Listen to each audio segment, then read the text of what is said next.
Quand les satellites bouleversent nos rapports au petit écran. En matière de télévision, c'est désormais presque un truisme de le dire, le temps des chaînes uniques est bel et bien révolu.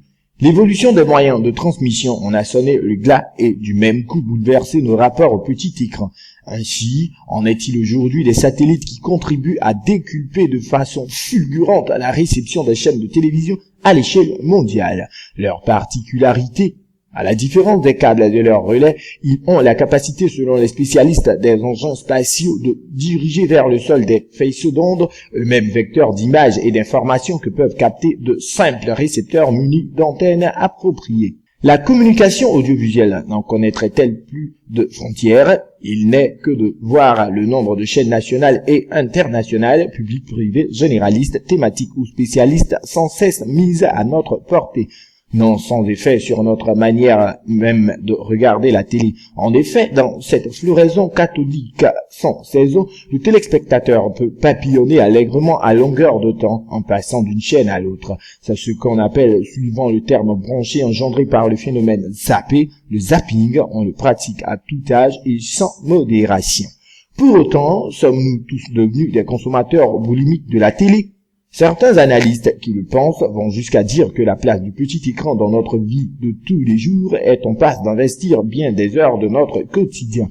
Quoi qu'il en soit, le temps que nous lui consacrons quotidiennement serait en constante croissance, même si tout le monde n'en consomme pas le même volume par jour. Pendant ce temps, à travers les satellites, le nombre de chaînes reçues à l'échelle planétaire continue d'augmenter. En fait, au-delà de ce qui apparaît à première vue, est en jeu une multitude d'enjeux de taille. Le concert audiovisuel des nations ne relève-t-il pas tant des échanges internationaux que du dialogue des cultures? Et le petit écran qui en marque la cadence ne se constitue-t-il pas dans le miroir dans lequel se reflète l'époque contemporaine où l'image, y compris celle des pays, compte? Cela n'en fait-il pas le champ?